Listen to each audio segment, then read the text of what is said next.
we're going to analyze for you live on air to make sure you are prepared as these isolated thunderstorms continue to go down. If you live in Somerville, making your way up into Snook, or you live in Snook, this is going to be just east of 36. You can see the heavier downpours right now. So in this shot, in this cell, even though it doesn't look too big, it actually is intensifying. We have 75 lightning strikes, and that's going to be up to the north. Our original numbers were thinking a quarter of an inch when it comes to rain. However, those darker shades could produce downpours. So we could see maybe a possibility of an inch. And that really has been the trend. Some places getting an inch in a downpour throughout the past couple of days just because of those storms. So again, right here, we're looking at 76 lightning strikes. This is going to be Somerville or just east of that of 36 as we make our way up into Snook. So this is an area we'll continue to watch. I know that some people live here. It's not as populated as Katy, but still it's a concern just with all that lightning that's happening there.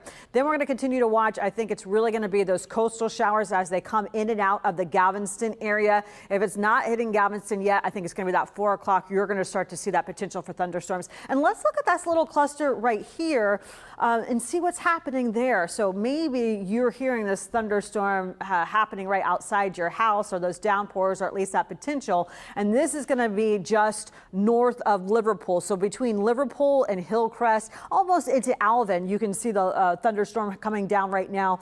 This is going to be, again, Hillcrest. As you make your way into the Santa Fe area, we're seeing some downpours for you, and you're probably hearing that lightning strike. We have one of them, so maybe you are hearing the thunder there. That's going to be the second cell we'll continue to analyze throughout the afternoon hours for you. And then moving to the east just a little bit near that 45 corridor. Of course, we're always going to be watching for rain, those downpours and thunderstorms, especially on our major interstates, because as you know, you just get a little sprinkle on your windshield and it's dangerous on the roadways. So Santa Fe making its way to that 45 corridor is what we'll continue to watch. Santa Fe into Hitchcock, you can see rain coming down for you.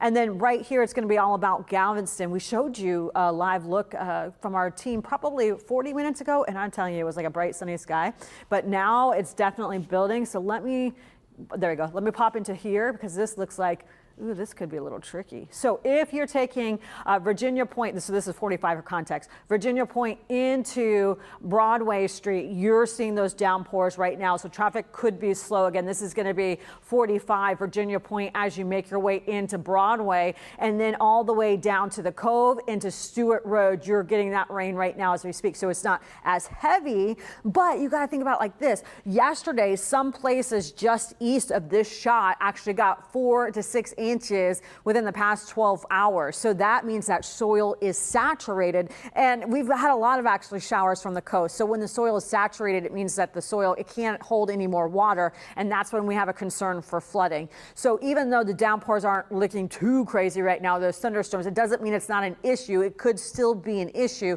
just because that soil is saturated. And not only are we going to get rain today, but we're still going to get it the next couple of days. So Galveston, again, it's going to be Stewart Road as you make your way up to that 45 corridor. That's going to be the big picture for you. So we'll continue to watch that. I think that 4 o'clock, future track is showing that 4 o'clock is going to be a little more congested, but you can see right now that 45 corridor into Galveston, that could be tricky. So we'll watch that spot. Even I'm a meteorologist, but I also used to be a traffic reporter. So that is just a concern for me just because of the heavy traffic that we get on 45. That could be potentially a dangerous spot, even though it doesn't look that bad. All right, so going up to the north. So we just checked in with that cell, Brendan. We've been following this for a couple of hours. The next spot we're going to continue to watch and track really is going to be College Station. You can see that making its way into that Huntsville area and that 45 corridor. So if you are headed to Dallas, you have family that's headed to Dallas, 45 is going to be a little bit tricky today. Tomorrow might be a better day for you, although we are still tracking isolated showers throughout Friday. But 45 is one of those that we will watch, and not only is it Huntsville coming down, but Madisonville all the way up into that 45. You're going to see it off and on into the Dallas area. So we looked at College Station. We can see those lightning strikes right now, which is in our viewing area right here, and then it's moving into Huntsville. 45, I think in the last half an hour we were showing you that we had a little bit more rain, but looking at it right here, it's going to be 45 into Shepherd. It's this cell right here, so it looks like it might be moving away from 45. Maybe making its way up into that 69-59 corridor. Ooh, we've got to check Livingston too. So then looking at right here, it's going to be making its way into 59-69 from right here from 75. So this is the area where we had those downpours near Cold Spring.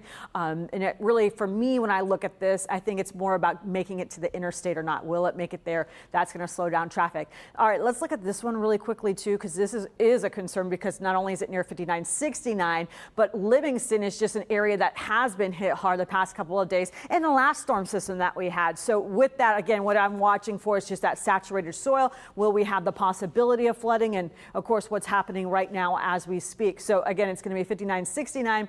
And then right just east of that, we have heavier downpours. And I want to see if I can get up just a little bit closer and see if I can analyze the lightning strikes happening here, because it's kind of active for us. Okay, there we go.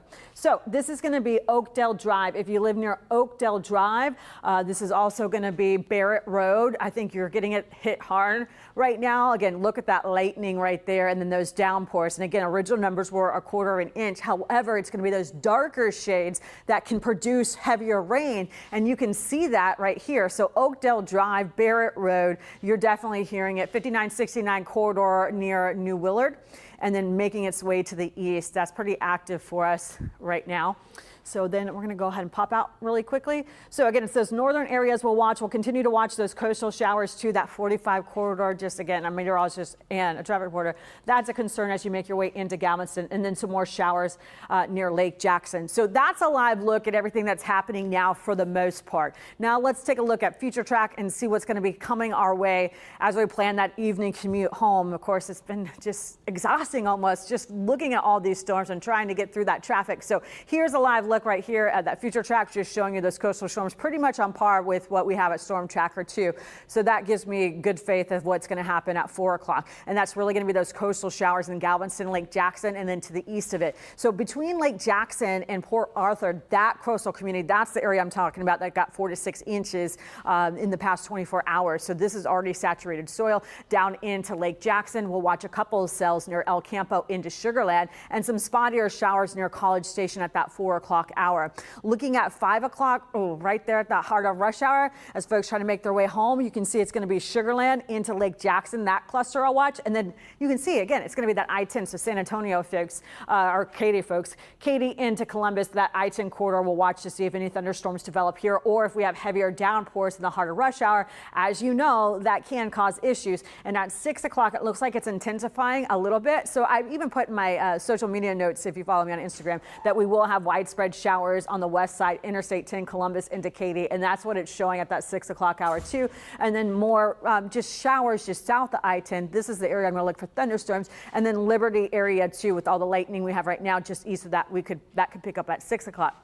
At 7 o'clock, we'll continue again. It's that west side, Interstate 10, Columbus into Katy, to see if they get hit hard with thunderstorms, but really it's going to be a wet mess there. So we look at this and we're like, why are we getting so much rain? Well, obviously this is kind of more of a summertime pattern, but it really has been about this high pressure system moving off to the east, bringing record-breaking temperatures to places like Ohio and New York. I mean, they're seeing triple digits before we're seeing those triple digits. But as that high moves to the east, it gives the coast an opportunity to let all that moisture come into that area. And that's why we're seeing all the thunderstorms. And that's why our coastal communities, again, are getting so much rain, and we're worried about the saturated soil. So even though those numbers don't look too heavy right now, if the soil is saturated, it's going to flood. So we'll continue to watch those watch tracks for you to make sure you are prepared with everything you need to know, because everyone likes to go to the beach during the summertime. So looking again today, we're looking at 60 to 80%. We're right between scattered and widespread. For Thursday and Friday, we're going back to scattered and isolated. So I think that yesterday and today were really busy days for us, because we're not done yet. Even though Storm Tracker 2 didn't like it was popping everywhere, it is popping some places. And it looks like, again, that 5 to 6 o'clock commute on Interstate 10 is a concern. And we'll watch that for you throughout the evening. We're going to be here. And then it's going to be this weekend. I think things are going to look better. We're going from scattered to isolated. So at least some good news is on the way. And those temperatures today, we are right there below average, but you add in the feels like temperature and it feels almost hotter. So looking at our 10-day forecast, again, we're at 90. This weekend, we're going to be in the lower 90s. That's great news. And for the most part, it's going to be sunny. And look at next week. Yes, sunny conditions are headed our way. But we just got to get through this evening commute and a couple other rainy days. Of course, your weather team's going to update you TV, online, and on our app. Thank you so much for joining us. We'll see you back here in about 20 minutes.